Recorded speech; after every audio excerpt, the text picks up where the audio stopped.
Bom dia, boa tarde ou boa noite. Eu não sei em que circunstância você está vendo esse vídeo, mas vamos lá, né? Tá conseguindo estudar em meio a esse caos aí do coronavírus? Para tentar te ajudar, eu preparei uma corona aula de coronafilo. Que bobeira, né? Bem, se você não está lembrando, eu sou o professor João. Tá aí uma fotinha minha para você se recordar. E para a aula de hoje, a gente vai ter, no caso, o Platão como objeto de estudo. E eu preciso que a gente recorde algumas coisas. Então, preparei alguns slides para retomar aquilo que a gente já vem trabalhando em sala de aula. Em sala de aula, nos últimos momentos ali antes desse caos todo, a gente estava trabalhando sobre os desafios da democracia ateniense, né? No século de ouro, século de Péricles, a gente percebe que com a chegada da democracia em Atenas surge também alguns debates públicos bastante acolorados, e esses debates eles revelavam uma diversidade de pensamento bastante grande. E diante desse contexto todo, a gente percebe que surge um grupo de pensadores chamados de sofistas. Para ajudar a compreender um pouco sobre esses sofistas, eu levei na aula o vídeo desse cara ali, ó, Paulo Salim Maluf. Caso você não tenha assistido, é só procurar no YouTube Paulo Maluf, no Roda Viva 1995, defendendo a proibição do cigarro. Mais interessante do que o próprio vídeo é, no caso, a gente perceber quais são as estratégias usadas pelo Maluf para tentar convencer os seus interlocutores do seu ponto de vista. A gente observou no dia do vídeo que ele se apoia, por exemplo, em leis, em pesquisas da época, em exemplos práticos de outros países. Ele até ensaia algumas questões relacionadas à lógica para convencer esses indivíduos. E quando não dá muito certo, ele até apela, ele começa a brigar com os interlocutores, ele grita, né? E a gente vai percebendo, por exemplo, que o Maluf, ele não é inocente, não. Ele é, na verdade, bastante habilidoso em relação a essas estratégias de argumentação. E relacionado a isso, a gente pode então trazer a filosofia, a perspectiva desses pensadores sofistas. Para quem não lembra, os sofistas, então, esse grupo de pensadores, eles ensinavam o arete aos indivíduos.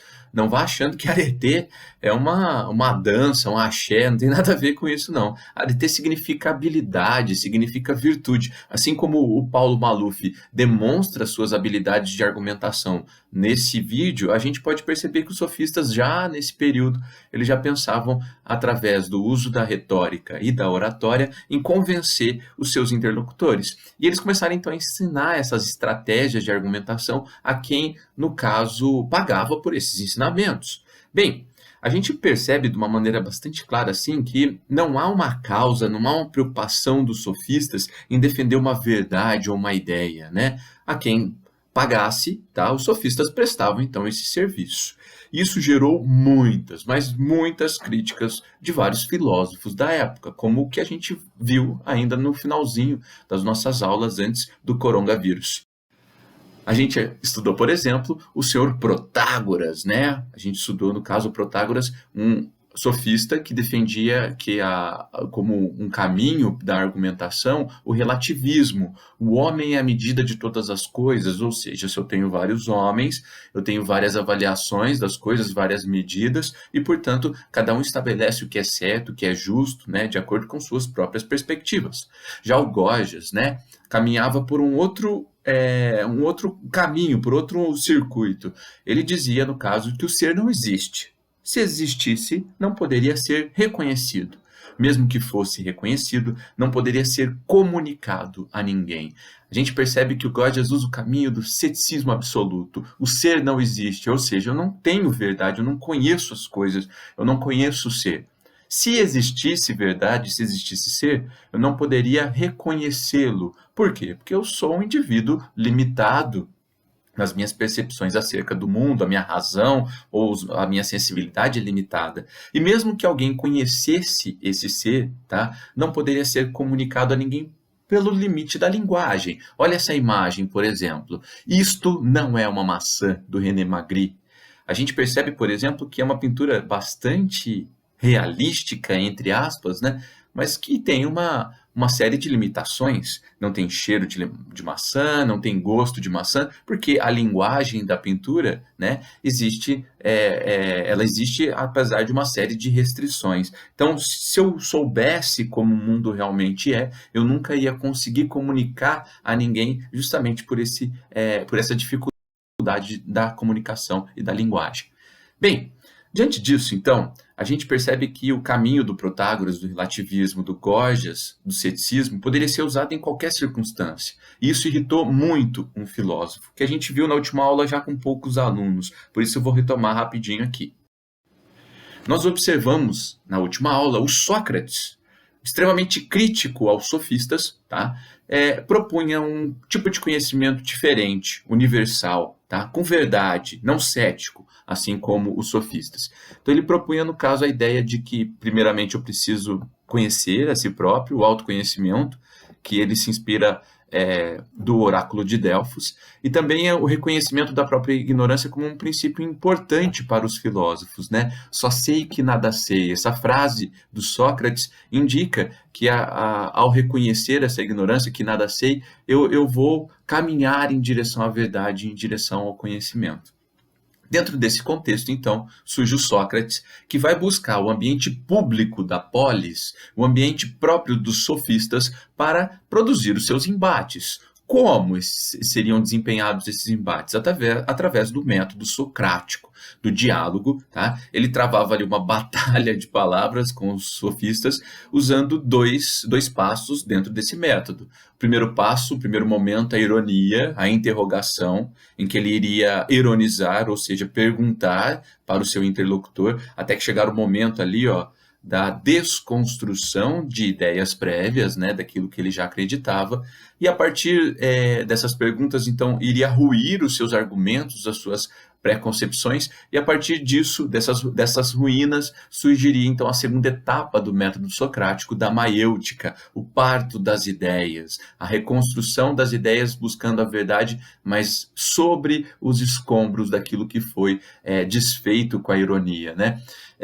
E assim, um método extremamente interessante, quando você observa não obras do Sócrates, porque ele nunca escreveu nada, né, mas dos pensadores da época que escreveram, né, descreveram esses diálogos, a gente percebe, por exemplo, que era bastante interessante, mas acabava incomodando aquelas pessoas que já eram autoridades dentro de cada assunto, de cada perspectiva. E diante disso, Sócrates é preso, é julgado e condenado à morte, a tomar veneno, cicuta, né?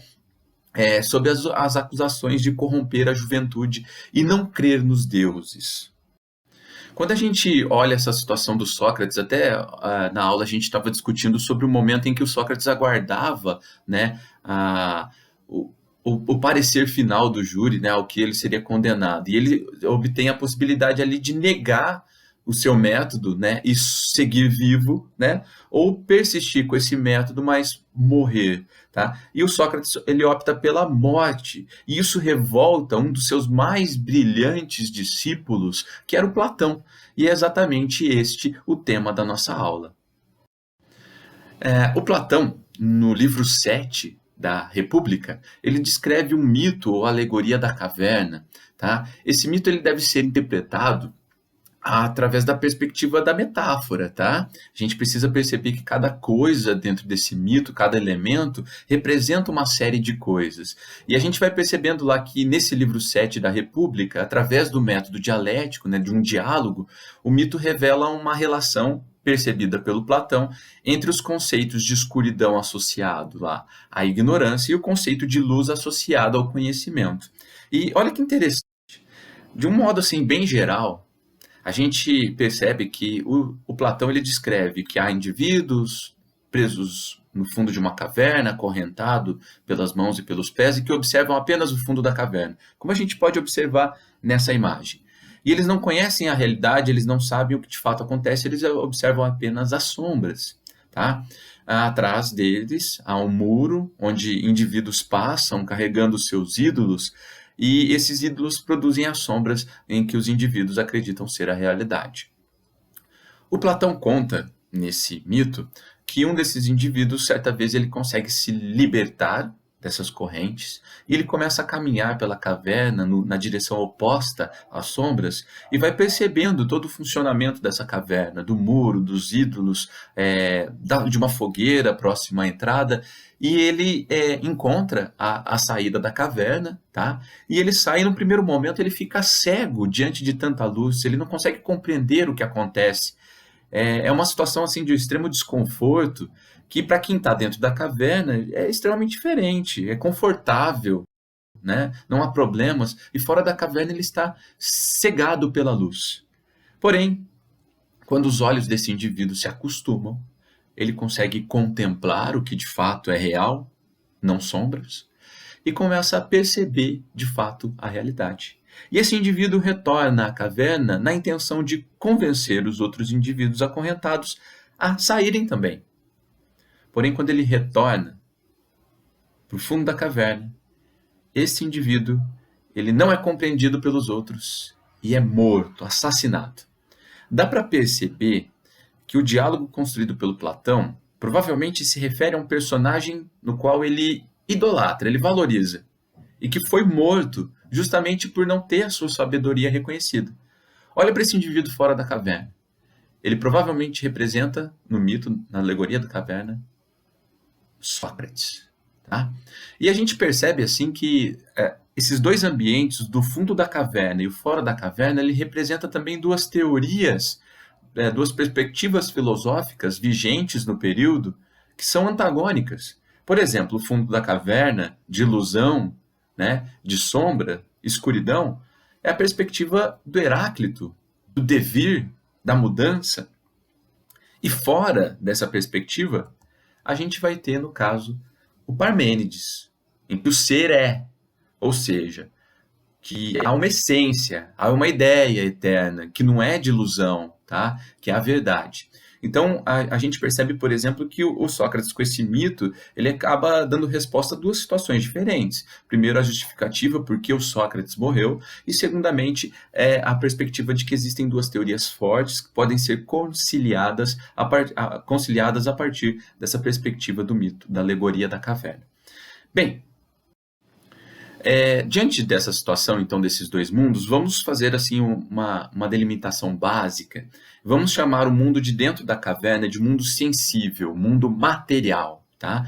Esse mundo é do senso comum, ele dispensa estudo e investigação, como vocês podem ver nos slides. É um mundo de ilusão, é um mundo de mudança. E o Platão, ele se refere a esse tipo de conhecimento que tem como base o mundo sensível, o mundo material, de doxa. É uma opinião, e ela muda. Já o outro mundo, o mundo das ideias, o mundo inteligível, tá? A luz acaba representando a verdade. A razão seria o elemento que libertaria o homem das amarras de dentro da caverna, tá? E novas experiências permitiriam que ele conhecesse de fato uma nova realidade. Mas há um choque ao conhecer essa nova realidade. Ele não está acostumado, ele fica cego diante de tanta luz. Tá? Porém, ele começa a perceber a perfeição e a imutabilidade desse mundo. O conhecimento produzido do mundo das ideias, o mundo inteligível, o mundo das formas, que também aparece esse conceito em algumas obras, em algumas traduções, o Platão chama de episteme. Tá? Esse, de fato, é o conhecimento, é a verdade. Diante disso, a gente vai perceber que a base de todo o pensamento platônico vai ser transcorrida a partir dessa ideia, dessa dualidade, e a razão como um principal meio para a libertação do mundo sensível e para a chegada ao mundo das ideias. Eu dividi o Platão em 4 áreas, né, de conhecimento, 4 temas filosóficos da epistemologia, da ética, política e estética. Na aula de hoje, a gente vai observar apenas a epistemologia, a teoria do conhecimento acerca do Platão. E na próxima aula, que eu também vou enviar a vocês, a gente terá lá uma perspectiva da ética e da política e da estética. Beleza? Em relação à epistemologia do Platão, a gente percebe, no caso, que para quem não lembra, epistemologia é a teoria do conhecimento, né? Ele é um filósofo idealista, ou seja, ele defende que as ideias devem prevalecer, tá, em relação às experiências. E ele defende, no caso, a ideia de que há apenas uma razão, tá? Isso já é uma resposta aos sofistas, que o homem é a medida de todas as coisas, ou que o ser não existe, né? Existe sim um ser, e uma única razão permite que todos compreendam esse ser da mesma razão, tá? Pela mesma razão. E a razão ela é válida, então, para que todo ser humano, tá? Em qualquer espaço temporal ou físico, chegue à verdade. Ele apresenta, no caso, lá no livro 7 da República, a chamada teoria das formas, uma ideia de que a realidade ela se resume ao que é conhecido por meio, portanto, das ideias. A razão seria o único instrumento capaz de permitir o alcance da verdade.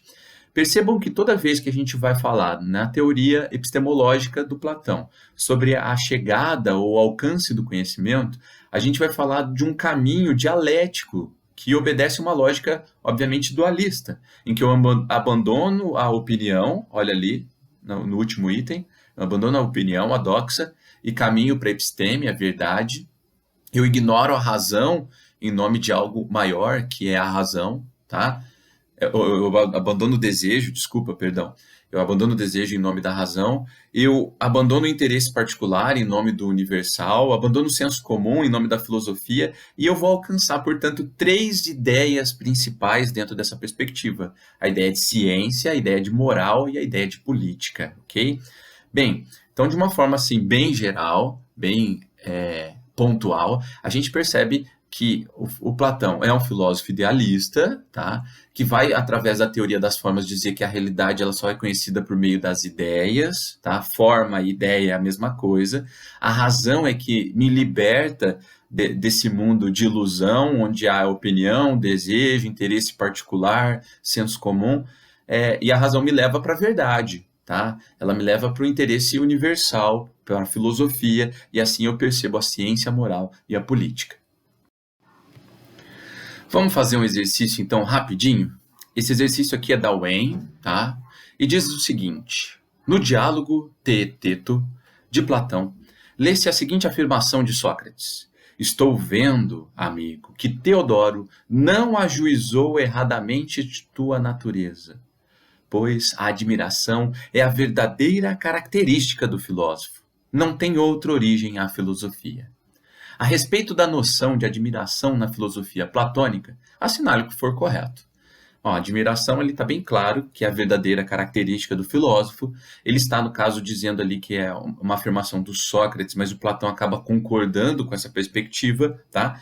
E agora vamos para os itens. Item 1. A admiração está presente no exercício filosófico de Platão sobre um duplo ponto de vista. O filósofo é aquele que não sabe e se põe a caminho do saber. De fato, faz sentido, tá? O Platão, como seguidor do Sócrates, né? Só sei que nada sei, dizia o Sócrates, então eu reconheço que eu não sei, tá? Que a minha ignorância é o primeiro passo na produção do conhecimento, e eu vou me pôr ao caminho do conhecimento. A admiração, eu me admiro porque não entendo, não compreendo, e daí eu vou caminhar em direção ao saber. Faz sentido, então, item 1, correto, joinha. Item 2. A admiração pertence ao regime mítico e não propriamente ao filosófico, pois o homem se maravilha com o poder sobrenatural dos deuses. Não. Ali no item, no próprio exercício, diz: a admiração é a verdadeira característica do filósofo. E nessa perspectiva, mito e filosofia se opõem. Então, o item 2 está errado. Vamos continuar. Item 4. Vamos continuar no item 4. O verdadeiro ponto de partida da filosofia de Platão está na dúvida e não na admiração. Bem, observando o texto, a gente vai perceber que a admiração é a verdadeira característica, não tem outra origem à filosofia. Então, não é na dúvida, é na admiração. O item 4 está errado. Item 8. É próprio do saber filosófico de Platão o seu aspecto teorético, explicitado como um olhar aberto à realidade. Então vamos lá. O aspecto filosófico do Platão é teorético, de teoria. Faz sentido? O filósofo Platão não é um filósofo idealista? As ideias não propõem teorias? Está certo. Com um olhar aberto à realidade, tá? Mas essa realidade sob a perspectiva teórica. Item 8, correto.